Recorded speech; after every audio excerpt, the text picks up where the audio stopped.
this item except for AB 1140 and AB 2967.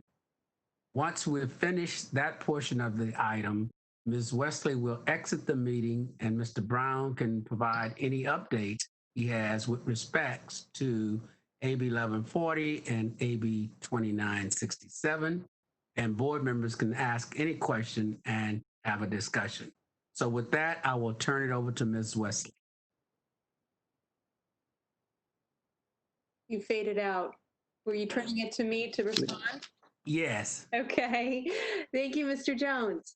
Having discussed this with our legal counsel and out of an abundance of caution, I'll be recusing myself from any discussion on action for AB 1140 or AB 2967. And I thank the board for assisting me with that by separating those bills out. I'm recusing myself from those two bills because the California professional firefighters are a client of my firm and a source of income to me that is potentially impacted by these bills. So I will have to take my leave when that time comes. Okay, thank you. So with that, Mr. Brown.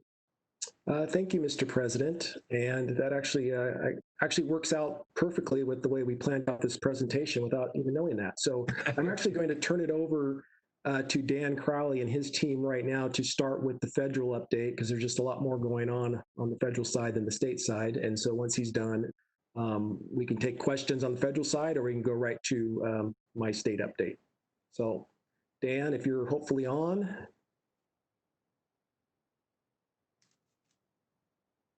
Let's see, is that working?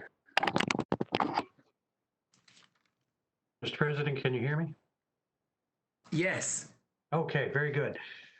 I'm actually joined today by two of my colleagues. I'm Dan Crowley with the law firm of K&L Gates in Washington, D.C. We are your Federal Investment Policy Counsel. I'm joined by two of my colleagues, Karishma Page and Bill Kirk.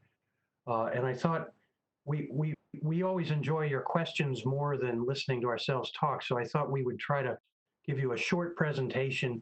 Each of us are going to take about 5 minutes so that we can leave time for questions and answers before we go back to Danny and the state issues. But I think, excuse me, we're each going to, we'll try to keep our remarks to about 5 minutes each for a total of 15 minutes, leaving 15 minutes for questions and answers, we hope.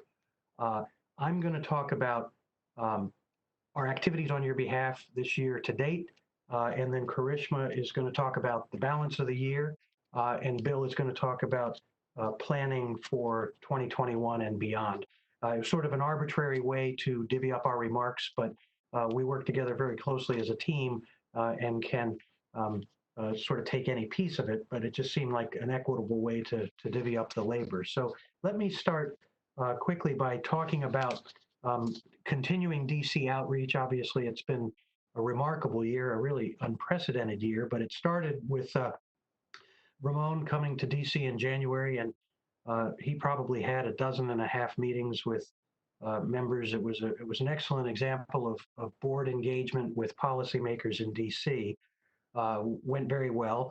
Unfortunately, immediately after that, Congressman Jim Banks, Republican from Indiana, decided to take a swipe at CalPERS over investment in emerging markets, and in particular, China. And that led to some programs on Fox News, where he basically accused CalPERS of inappropriately redirecting equity investments into Chinese companies, not understanding, of course, that CalPERS is an index-based investor that doesn't pick individual stocks. So we had to have sort of a rapid response to those developments. Dan Bienvenu jumped on a plane and flew to DC to meet with Mr. Banks' staff. And the following month in March, Marcy came to DC and met with a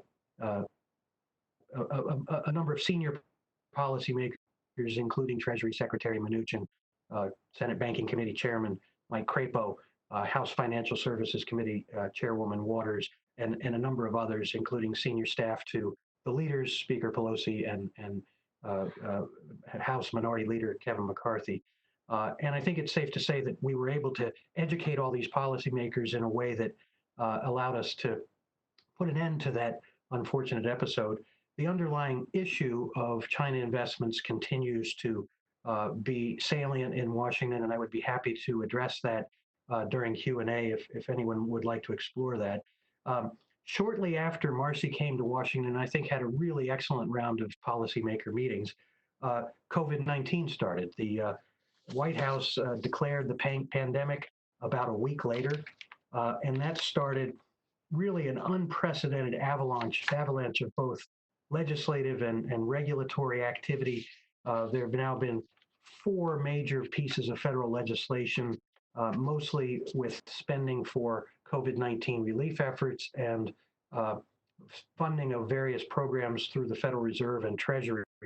There have been about almost a dozen. I think there have been 10 of these emergency liquidity facilities that were created, starting with the commercial paper funding facility, the money market mutual fund facility, and so forth. They resurrected the term asset-backed securities loan facility from 2010, 2009, 2010, and then built on that with a number of other new facilities, including one for state and local government funding. And Karishma is going to talk about the next phase, but we've been through 4 phases.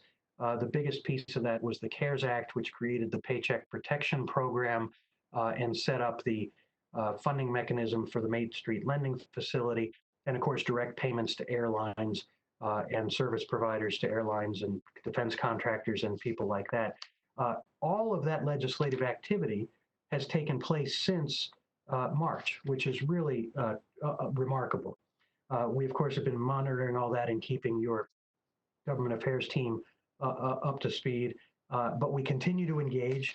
And just today, Ann Simpson testified very successfully before the House Financial Services Subcommittee on Investor Protection and Capital Markets at a hearing entitled Promoting Economic Recovery, Examining Capital Markets and Worker Protections in the COVID-19 Era. And she received a number of questions, some quite pointed, but Congressman Brad Sherman from California chairs the subcommittee, started off by asking about CalPERS' role in the human capital management petition, which is now before the SEC. And of course, CalPERS has been working on that for 6 or 7 years. Chairwoman Waters asked about the Emerging Managers Program, and I think we owe her some follow-up on that one. Mr. Stivers asked about return to CalPERS funds, and a number of members had very good questions. And Brad Sherman at one point, in response to Steve Stivers' comment, mentioned that he was a CalPERS beneficiary and thinks that CalPERS is doing a very good job. At the end of the hearing, Congressman Bill Huizenga, who is the ranking member on the subcommittee, a Republican from Michigan, put Ben Meng's op-ed that ran in the Wall Street Journal in June about the way forward for CalPERS on the investment front. He asked that it be included in the record. So I think you had pretty strong bipartisan support for a lot of CalPERS activities. And again, Ann Simpson did an excellent job on behalf of CalPERS. So I think that's probably about my 5 minutes, and I know you have other things to get to. So I'm going to stop there. Again, I would love to answer any questions you might have during Q&A, but hopefully Karishma Page is on the line and can talk about where we go from here through the end of the Congress. Karishma, are you with us? Ms. Crowley, before you, one of our board members has a question, and she has indicated that she's going to have to leave. So I'm going to allow her to ask a question now. And Ms. Taylor? Thank you, Mr. Jones. I'm sorry, Mr. Crowley, I do have to leave at 5. So just No a problem. quick follow-up. You had said Congresswoman Waters brought up our Emerging Managers program. You know specifically what her concerns were? Well, I think she had heard about bringing more of the investment management in-house. And I think she was wondering what the impact of that was on the Emerging Managers Program, which she takes great pride in having encouraged. And frankly, these hearings are so truncated, you only get 5 minutes to ask questions, and there wasn't time for her allocation to give a full response. And that's why I say we probably need to follow up with her. But obviously, you have extensive diversity internally. So bringing investment in-house doesn't necessarily mean that you're diverting from the diversity agenda. So I think that's the nature of the follow-up that we'll have to give her. Right, right. Okay. And then also, yay for Anne. We always love having her speak for us. So, and it was good news hearing that it was bipartisan. So that was really good news. Thank you. Okay, and okay, thank you. And I recognize that we have another board member that will have to leave. So, Ms. Wesley. Oh, my note was just to let you know that since Ms. Taylor has to leave, if you need me to recuse myself now, so she can be part of the conversation for my recusal, I'm happy to go off now and take it out of order if that's needed. Ms. Taylor, I think we're okay. It's okay, Ms. Wesley. Thank you for the offer. Okay. Okay, continue on, Mr. Crowley. I'm sorry. Well, I think we were about to recognize Charisma Page. Okay. Greetings, everybody. It's good to be with you this afternoon. As Dan mentioned, I want to talk a little bit about our view into what we see in the short to midterm. And in that regard, we believe the administration and Congress are going to be focused on, first and foremost, the COVID pandemic, second, must-do items, and third, stage setting ahead of the election. And all of those are sort of intermixed with one another, but let me actually take them a little bit in reverse order, because I think the bulk of our conversation really is going to focus on the COVID package. So let me start first with stage setting for the election. As Dan mentioned, there's been a great deal of activity on Capitol Hill ahead of the election. One piece that we've seen is on the Senate side. A lot of focus on nominations and continued focus on nominations ahead of the election, whereas in the House, we've seen some pretty significant pieces of legislation move that are aimed largely as Democratic messaging bills. So in that regard, just a few weeks ago, the House passed a $1.5 trillion infrastructure measure, many provisions of which do have bipartisan support. But again, we see that as stage setting ahead of the election in terms of key priorities for the various chambers and majorities in those chambers. Importantly, the administration is doing much the same. There's been a significant focus on regulation and regulatory activities on some what could be characterized as controversial rulemaking with a very short time frame for comment. And the reason for that is the administration is attempting to meet deadlines to bypass any review under the Congressional Review Act that could be effectuated in a new Congress and a new administration to overturn rulemakings. So in that regard, just in the last few weeks, we've seen the Department of Labor promulgate a proposed rule related to ESG investing for risk of fiduciaries, and also the DOL moving forward with another rulemaking on the fiduciary definition, long time holdover. And really, the fiduciary rulemaking is a focus on reinforcing the interim state of play since a court decision took down the rule, and making that DOL action more consistent with the SEC's action under its regulation best interest. So those are the kinds of activities that we're seeing right now in terms of stage setting ahead of the election. Beyond that, in terms of the work Congress needs to effectuate, there are going to be a variety of priorities that are sort of must do, where there must be bipartisan action. So currently, there's been a strong focus on the National Defense Authorization Act. This is an annual occurrence and usually a bipartisan, bicameral negotiation. Interestingly, there's also been a real focus on appropriations earlier in the summer and into the summer as we go to the end of the fiscal year, which ends at the end of September. One item that we may continue to see some action on is not necessarily a must-do, but there is some interest in police accountability. Certainly the House moved a police accountability bill a few weeks ago. The Senate attempted to and ran into procedural challenges from a partisan basis. So, to the extent these issues continue to be at the forefront, which we expect that they will, there could be some activity on the police accountability front as we look to the balance of the year. But now let me focus more intensely on the COVID-19 relief package. And you'll have to excuse me, as Dan mentioned, there have been 4 packages to date, but I'm going to continue to refer to this next one that may be on deck as phase 4, because the 4th package was actually titled phase 3.5. So we've got a little bit of a numerical problem here, but just bear with me as I talk about phase 4.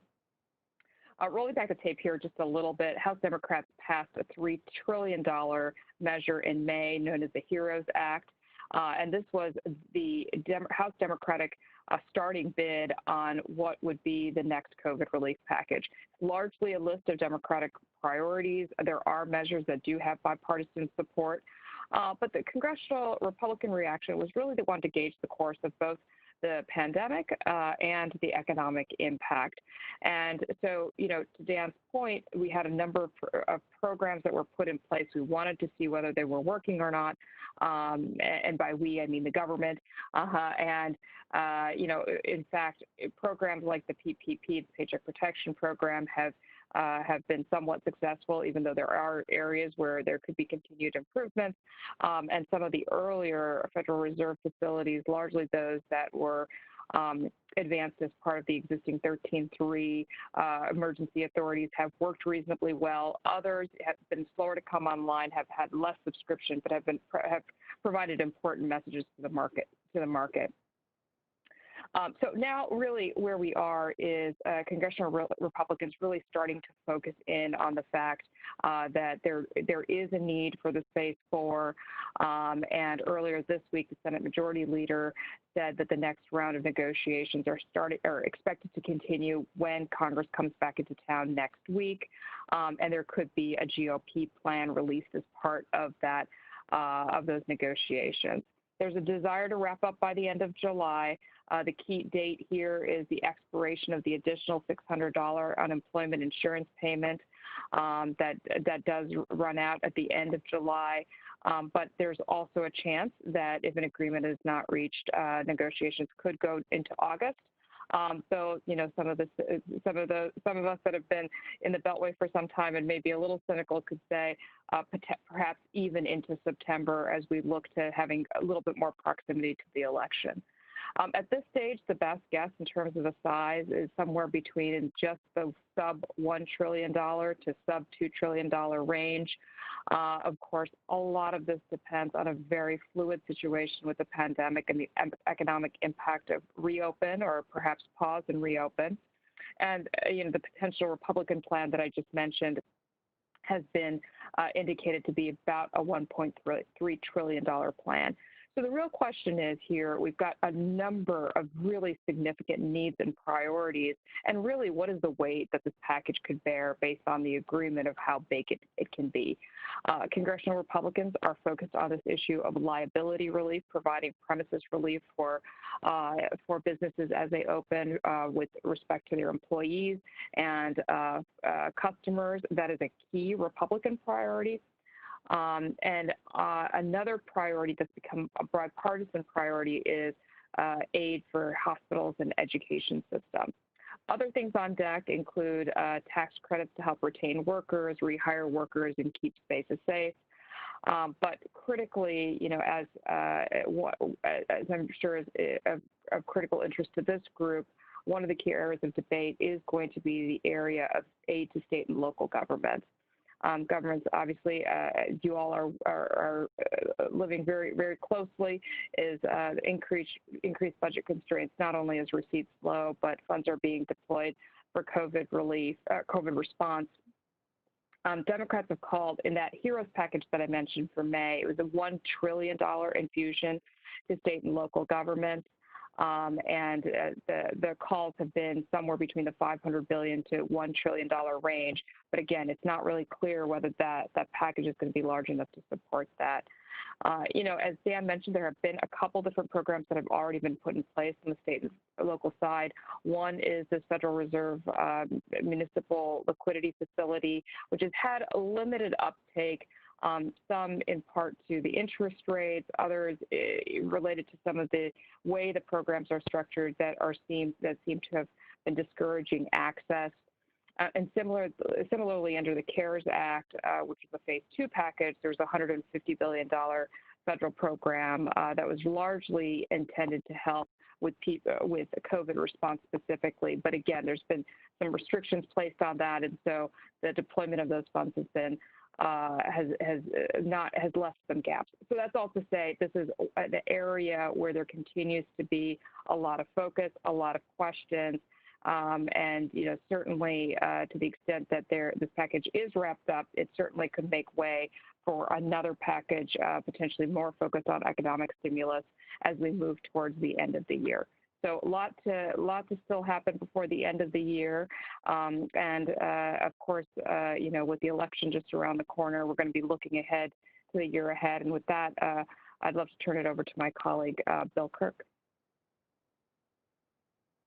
Mr. President, with your permission, I'd like to give you a brief update of the area that Karishma mentioned.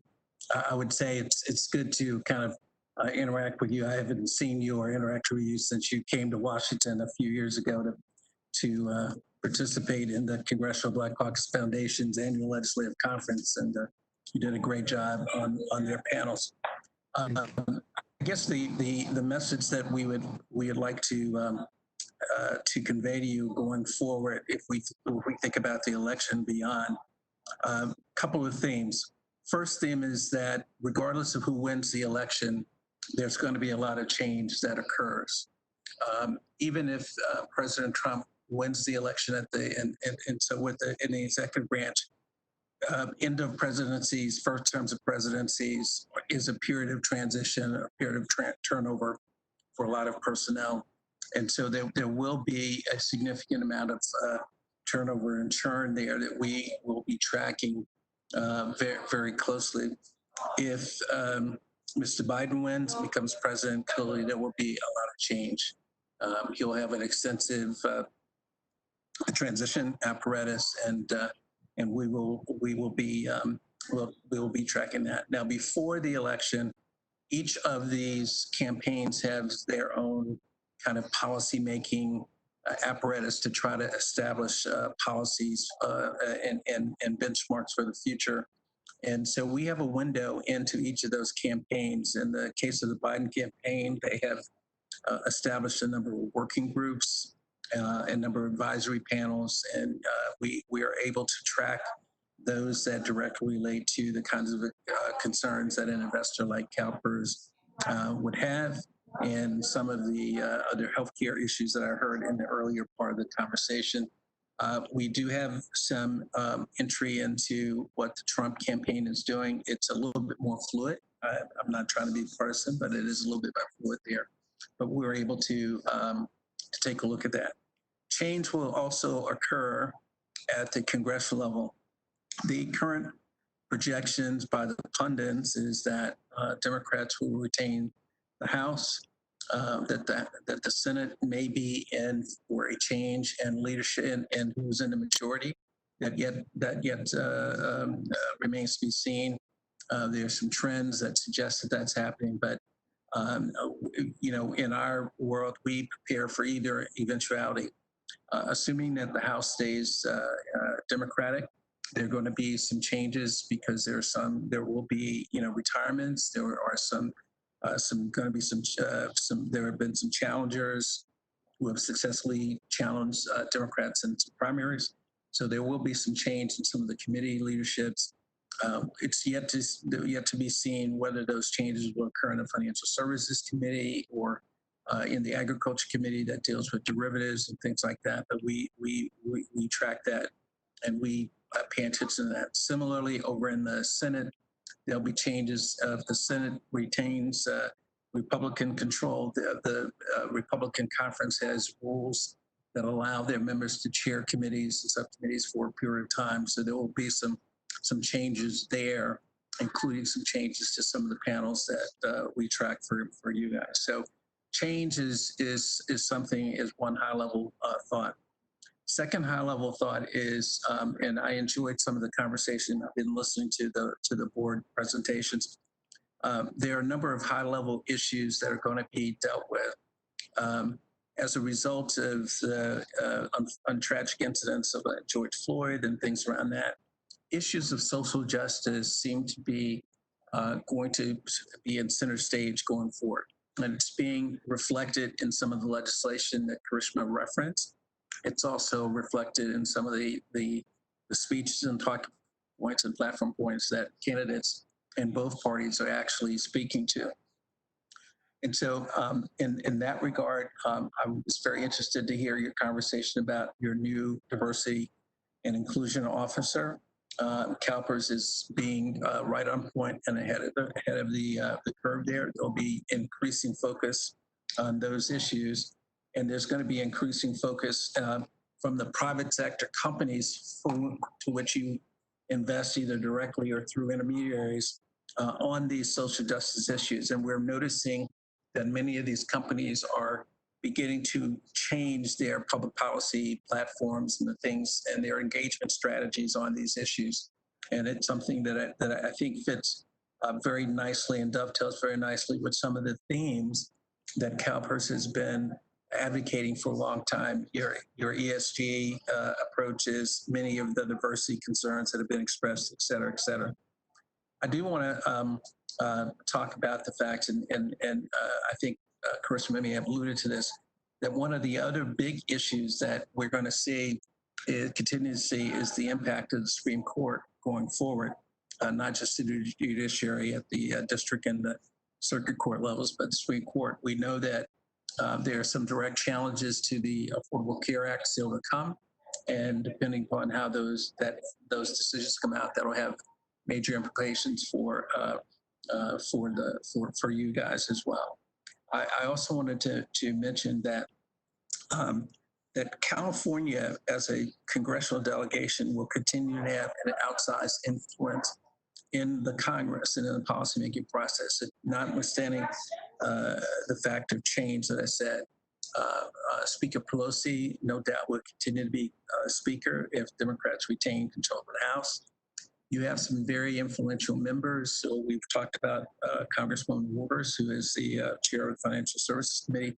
You have a new development, which I know that you're following, is that you have two California congressional members who are being considered as vice presidential nominees, Kamala Harris and Karen Bass from the LA area. And so that just speaks to the fact that California is going to have a key role going forward because of its congressional delegation. There's some more points that I can highlight, but I will stop in just a second. The point I want to make is that what we do is we look forward, thinking about those things that are going to affect CalPERS and its policy and its interests, and we try to make sure that we're anticipating those things and we have coverage and begin to have insight into those things. I'd be happy to respond to any questions about that process that you might have.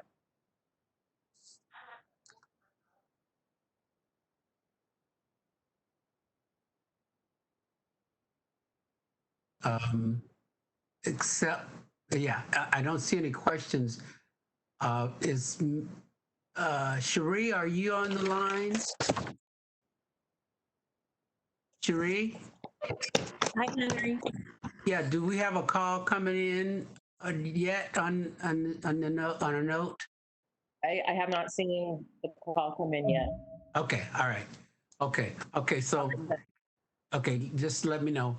Okay, then we don't have any questions. Thank you for Ms. Kurt. And are there any other questions for either the three state, federal panelists?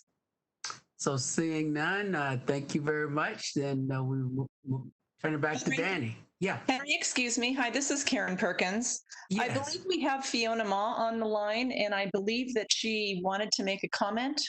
Well, that's what I just asked Cherie. Yeah. She's on the line now? David, is she still on the line? I'm on the line. Can you hear me? Yes, we could hear you. Okay, go ahead. No. That's why I was don't wanna asking. Oh, thank you, Henry. No, I don't want to make a comment about this, but I want to make a comment on another issue later on in this agenda. Okay, so you are in the meeting now. Okay. Thank All right. you. Thank you. Okay. All right. Thank you. Okay, so we'll turn it back to Danny. Okay. Sure. Thank you, Mr. President. thank you, Mr. President. And the KNL team can, I guess, can stay on just in case a question comes up here again somewhere before we finish. But I will start with the state update. It's fairly brief. Probably towards the end, I'll stop and give Ms. Wesley the opportunity to exit, as has been mentioned earlier. So on the state side, COVID-19 has continued to create significant disruption. The legislature was scheduled to reconvene this week and work through the next 7 weeks to the August 31st end of session deadline. However, as it's been widely reported, at least 2 assembly members and 5 Capitol staffers have tested positive. So the legislature is delaying their return for 2 weeks until July 27th. This will then leave about 5 weeks for the legislature to complete all of its work by the deadline. This will include its second House committee work, policy committees, appropriations committee, and floor votes on about 700 bills. At this point, we're not sure how this compressed calendar will impact the legislative session or result in a reduced number of bills. We're already starting to hear rumors that the Senate is asking the Assembly, who are sending over bills to their House, that they only focus on the COVID-19 related bills. So, both of our sponsored bills and the bill that you voted on to support last month, AB 2365, which deals with working after retirement violations, have all been referred to the Senate Labor, Public Employment, and Retirement Committees. So we will continue to work on those and push those to go through. But I think at this point, probably, as I mentioned last month, and I'll mention again, I think the biggest obstacle to our legislation is just probably running out of time and the legislature being able to squeeze in all of their work as they try to reduce their workload. I did want to point out that the committee staff has amended our omnibus bill, AB 2101, to include the housekeeping items for CalSTRS and the 37 Act systems. So now this bill is an omnibus bill for all of the systems. I think I've been doing legislation for 15 years, and this is the first time that I've ever seen the committee combine all of our bills. So obviously we must be in extraordinary times. So I think this would probably be a good time for me to stop, and so I'm going to move on to 2 bills that I believe Ms. Wesley would like to recuse herself from. Mr. Rubalcaba has a question on another bill. Mr. Rubalcaba? Thank you. Thank you, Mr. Brown. I noticed that on your log of bills is SB 977, which deals with healthcare system consolidation. And in this morning's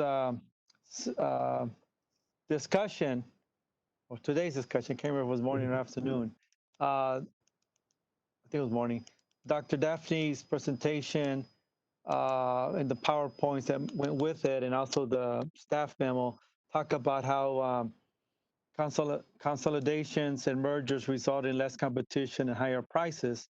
And they were talking about hospital consolidation, medical group, and mergers of hospitals and medical groups that result in less competition and higher prices.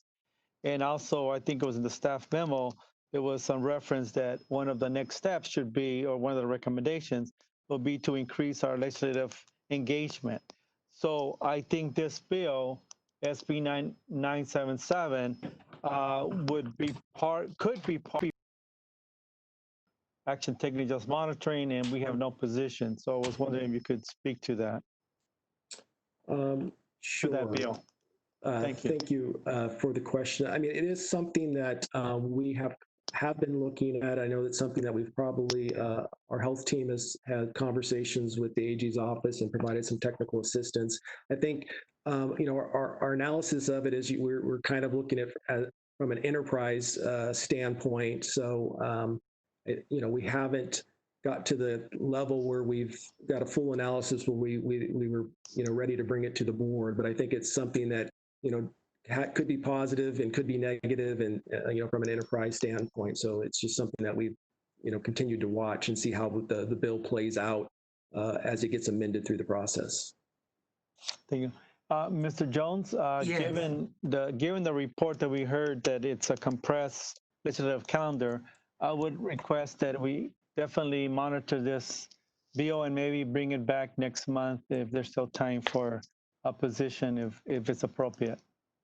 Okay, that's fine. Mr. Brown, you heard that request? Yes, I did. Okay, okay, thank you. Okay, just a minute, we see here. Okay, Miss Wesley. I just wanted to take a moment to echo Mr. Rubalcaba's comments. In addition to the issue of cost containment, these consolidations also affect the health of these patients. And there are many tests that show that it's not only an economic issue, but also one of health. So I'm glad that you raised it. Thank you. Thank you. Okay.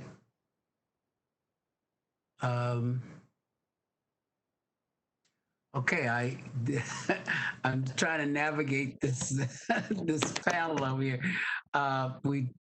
Okay, I see no further questions on what was just discussed. So, Mr. Brown, move on. Is that it for you before we go into those two items? Yes, I just had a couple things I wanted to, couple bills I wanted to comment on before I closed. Okay. Before we deal with those two items, or before you close, are you referring to now or the two items that we're going to eventually talk about? Yeah, those are my only remarks left were just on those two bills. So if we would okay, so you're finished then right now. Okay. Okay, so then what we could do, Miss Wesley, is ask you to leave. Thank you so much for. Okay, you're welcome. Okay, bye-bye. Okay.